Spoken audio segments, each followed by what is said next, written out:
What's up, guys? This is Survivor underscore games, and I'm here to talk about this most recent episode of Survivor Fiji, which is pretty exciting.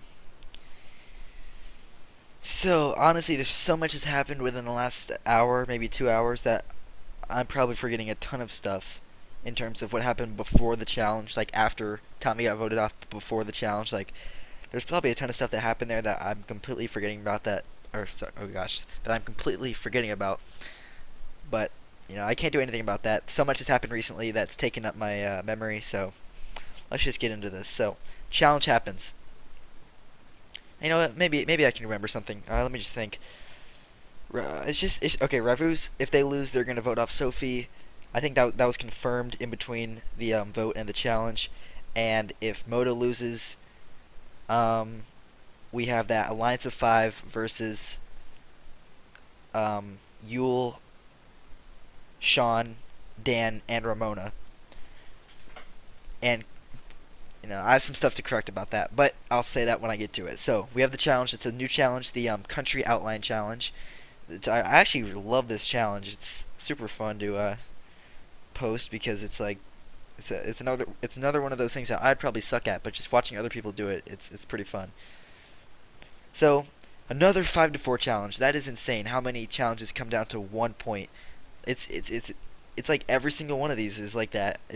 I wonder if that's because like essentially these are 50-50 because just due to like you don't really have to have too much skill to do these, so it's pretty much just whoever's fast, and it just kind of goes back and forth so much that you know who's on your tribe doesn't really matter. It's just 50-50, but whatever. Ravu wins their first comment challenge to send Moto to tribal council.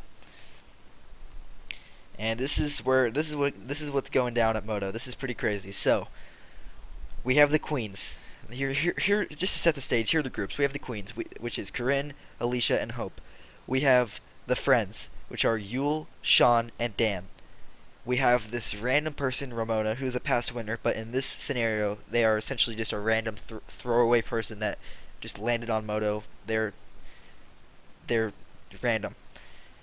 Then we have Hayden, who is tightly aligned with Corinne, and we have Matt, who, under my assumption, this whole game has been with the five, which is the Queens plus Hayden and himself. That's like what I was saying was the five. That in fact before I said that there was not even another alliance. I just honestly thought that it was the five and then everyone else was scattered. Of course excluding the friends who are obviously together, but I thought it was like just the five and everyone else. But this episode really made it clear that those other four are together. Surprisingly, like I was honestly surprised on how together they were. I guess it just never really got tested before, but in this vote they really had to vote together. So it ended up being the Queens plus Hayden versus the Friends plus Ramona, with Matt in the middle. And I completely thought this entire game that Matt was going to side with the Friends, or not the Friends. I'm sorry, the Queens, or like the five. As I said this whole game, the five. I thought that Matt was on the five this whole time for multiple reasons. One of them being he talks to them way more than he talks to the other people, unless like there's some DM that I'm not in. But like he talks, he's always talking to Corinne and Hayden and not really Alicia and Hope, but like he's in my opinion he was tight with Corinne and Hayden. I thought they were like a three. And Matt, in the previous episodes, I pretty much clowned on Corinne and Hayden for even thinking that Matt was going to switch, which I was obviously completely wrong about that, because it turns out Matt was actually closer with the other four. And I have a lot to say about this decision and what it means for the game. So, we have the three friends who, you guys probably don't know this, they actually have a fourth friend on the other tribe. The other Sean is friends with them. So that's four people. That is four people that are not going to vote each other off. So with that in mind, Matt is siding with his alliance that has three people that know each other and Ramona. So right there, just on his tribe, in his own alliance, he's not in the top three, because the three people that know each other are going to vote him off. Say it's like, say Ravu is gone. Say it's only Moto. Say the Moto is the final 9 right now. and he votes off Corinne, and then he picks off everyone on the other side. That means that it's going to be the five, Matt's new five of himself, Sean, Ramona, Yule, and Dan. Just saying that that exists, he's not going to be in the top three because unless he wins out in immunity, because the three friends are going to keep themselves over him. So that's just one thing to take note of. However, short term, he did make the right decision. Okay, I'm getting ahead of myself. The vote was 5-4. Corinne goes home because Matt sided with the friends. That's pretty much, I need to say that. And with that being said, he did make a good short term decision because he was making himself seem so suspicious. I need to talk about this. I don't know what Matt is like. I don't know what's up with Matt. He's so suspicious every time he talks to his alliance members. Like it was agonizing to watch this because obviously I think that the best move is to vote off the friends, which Corinne's alliance with Hayden was trying to do. They were trying to vote off Dan. And I'm like, okay, that's a good move, and I'm hoping that Matt. I was hoping that Matt saw that too as a good move because obviously if you keep friends in the game, you're screwed when it gets down to it because it say that like at this point they have 3 out of 16. If that gets to the merge, that's 3 out of 11. You know that all they need is a few numbers to survive some votes, and before you know it, it's the final six, and they have half of the remaining cast. So, in my opinion, vote off the friends. But gosh, what was I saying?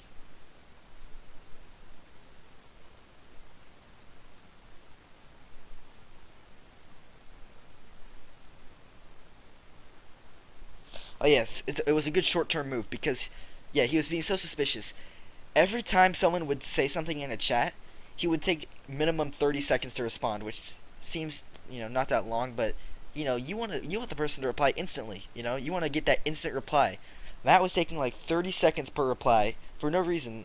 I mean, he is in a lot of different chats, but you just spam through that. You boom, click on it, respond, go to the next one, respond. But he was like taking his time, thinking of crafting the perfect response for these people, which was nothing.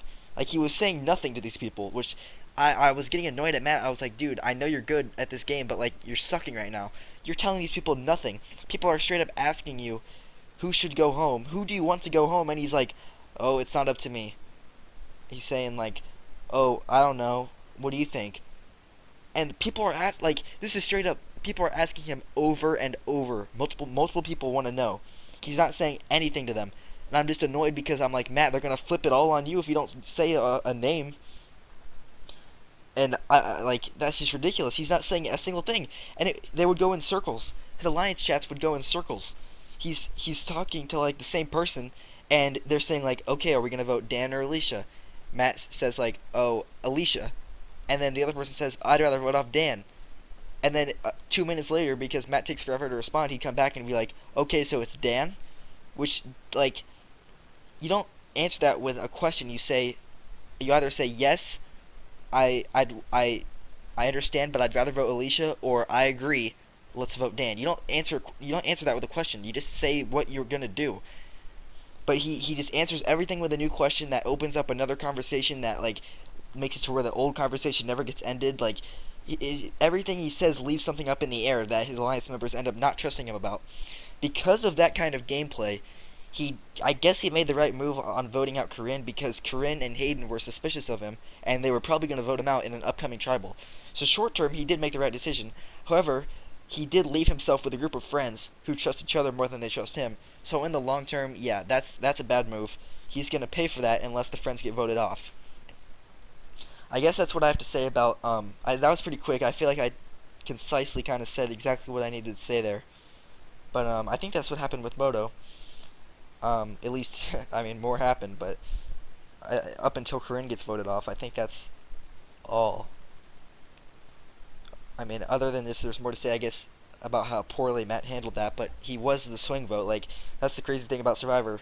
Matt played so poorly during this hour or so that they had to strategize, but yet he held all the power, which, that's the best thing about Survivor, is that can happen.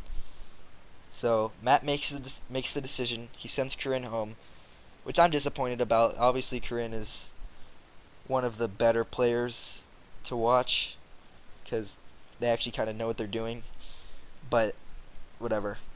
Corinne goes home. Dan stays in the game. And we get some more action back at camp after Corinne goes. So this is kind of crazy. Let's go back to the Moto Beach.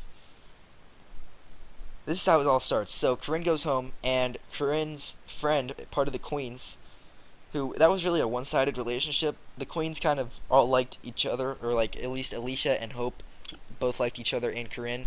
But Corinne kind of talked bad about them outside of that chat. She kind of referenced them as like not brain dead, but just kind of like not they're out of the loop. Pretty much, they're just numbers. They weren't really close to Corinne. I mean, they were close to Corinne. Corinne wasn't really close to them. I guess is what I'm trying to say. One of those sentences made sense. So moving on. After Corinne goes, I pull this thing where like I act like the tribes are about to swap or like merge or something. But then it's like a fake out because I actually just said you can drop your buffs and put them back on, because that's funny. Then let's see how this thing starts. So at Icon's Reality, aka Hope, who has been quiet this game. Honestly, she's just been a follower. I'm sorry, Hope, but you've been a follower up until this point. You haven't been making any decisions, which I mean that's a fine way to play. But I mean, like there's no way to play Survivor. You can be a follower the whole game and still win, which is like that's not even a bad thing. That's just how you play Survivor. You can do so many different things but still make it to the end and win.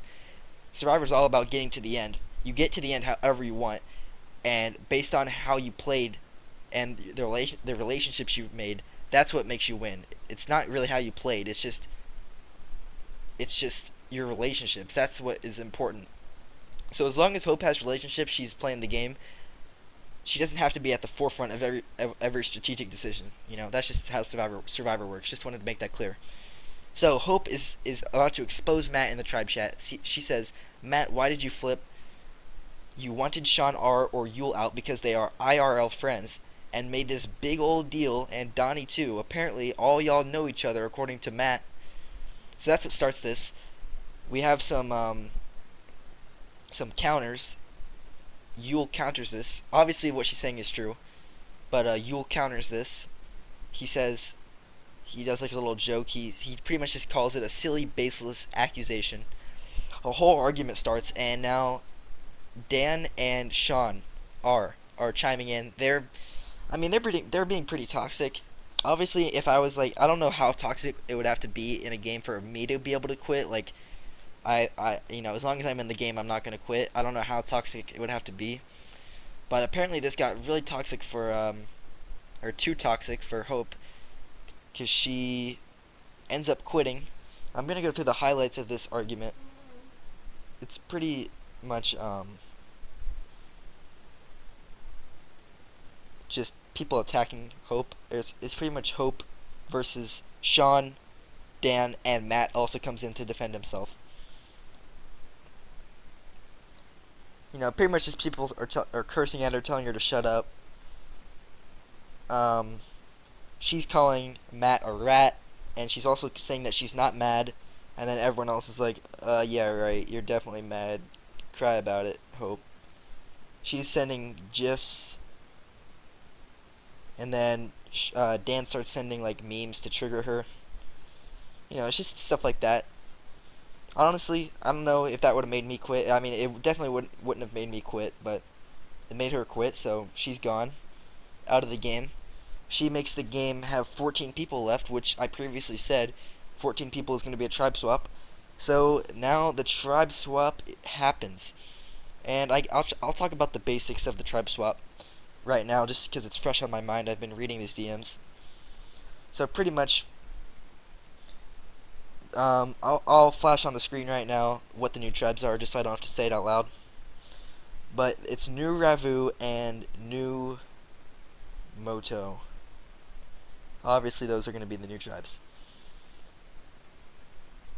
Just by looking at it, New Moto seems like it's going to dominate in challenges. They have Ozzy, Adam, Sean, both Sean's, Matt, and Sophie. They've all contributed in challenges. The other tribe has like a couple people. I don't. It seems like at this point Moto is beast for these challenges, and it seems like Ravu is screwed. That's what I'm getting at physically. However, in the alliances, on New Ravu, see, this is funny because Sean R told Matt that he knew Yule, and like pretty much now everyone in the game knows that Yule knows people. Like it's crazy. And then on the other side, Sean K told some people in his tribe that he knew people, including Yule and Sean. Like it's spread throughout this whole game that there's people in this game that know each other, which is that's such a mistake to tell anyone that honestly it might sink their game. But for right now, I'm gonna say what's going on. So on Ravu, like I said, people know that Yule and Sean know each other, but they also know that Yule and Dan know each other. And so it so happens Yule and Dan are both on Ravu, and they don't have any of their other friends with them. So the other 5 people all made an alliance called the Bomb Squad, which is dead set. They're gonna flush Yule's idol out because now they know Yule has the idol because apparently Yule told someone. I actually didn't see that for my own eyes. I must have skimmed over that, but I'm not. Oh, well, okay. Joe said that Yule told him right after the swap, but I don't know if he actually did. Like this is, this kind of sucks because I'm trying to tell you guys what actually happened, and I don't know what actually happened. But it could have been actually, if I remember correctly, Sean K told either Adam or his entire alliance that Yule found an idol, which you guys know about that whole idol saga, as I explained last episode. But just if you want a simplified version, Yule has an idol and people know about it. That's the simplified thing. Yule has an idol and people know about it. Yeah, Sean K told it was either Adam or his whole alliance that Yule has an idol, and I think that spread. If it was just Adam, then Adam told someone else, and that spread over to the new Ravu tribe. And now the entire other 5 people all know that Yule has an idol, and they know that he's friends with Dan. So the alliance of 5, if they lose a challenge, they're gonna apparently split the vote 3 and 2. 3 on Yule, 2 on Dan to flush that idol out. So that's gonna be very interesting to see. Then we have on New Moto. I'm not exactly sure what's happening, but I'm pretty sure it's a mega alliance. We have Adam, Sean K, Ozzy, and Sean R. So both Sean's, Ozzy, and Adam. They're a 4. I think they're like the tightest 4. And then they have so many extensions. Sean R is he is extended to Ramona and Matt. But Sean has previously stated that he actually doesn't trust Matt anymore. In part because of Hope's rant against him in the Moto Tribe chat. So Hope's efforts were not all for nothing because she actually did maybe slightly influence Sean R's decision making because he stated that he kind of wants to get Matt out. So even though Sean R is close to Matt, that's still a possibility of someone who might go on this tribe. He is close to Ramona. I'm sure that Ramona's going to be in the loop because she's a number at this point in the game. She is a follower and a number. That's her place in the game right now. Then we have Sophie, who the old Ravu was going to take out if they lose. But now they might take out Matt first. So here's the prediction: if Ravu goes to tribal, I'm gonna say Yule's gonna go home because he's gonna think he's in the majority, so he's not gonna play the idol. I think Yule's gonna go home on Ravu, followed by Dan. If one of those 2 people go home, then I don't know what to tell these people at this point. If you know they're in the game and you know they have an idol, I don't know what in the world you're doing not voting for them. So either Ravu is stupid, or Yule or Dan will go home. That's what it comes down to. Then on Moto, if they lose, I'm going to say it's either obviously it's either Matt or Sophie. I'm going to say that's actually, at this point, it's obvious. It's either going to be Matt or Sophie. The only thing is I don't know which one. I'm going to say, that's 50-50, honestly, for me. I'll say Matt. I'll say Matt goes home on Moto, and then Yule or Dan goes home on Ravu. That's what I got to say right now. I previously said that Corinne was in a really good spot to win. That was wrong. She just got voted out. So, if I'm going to say the people who are in the best positions now, I'm going to say Ozzy, Sean K, Adam,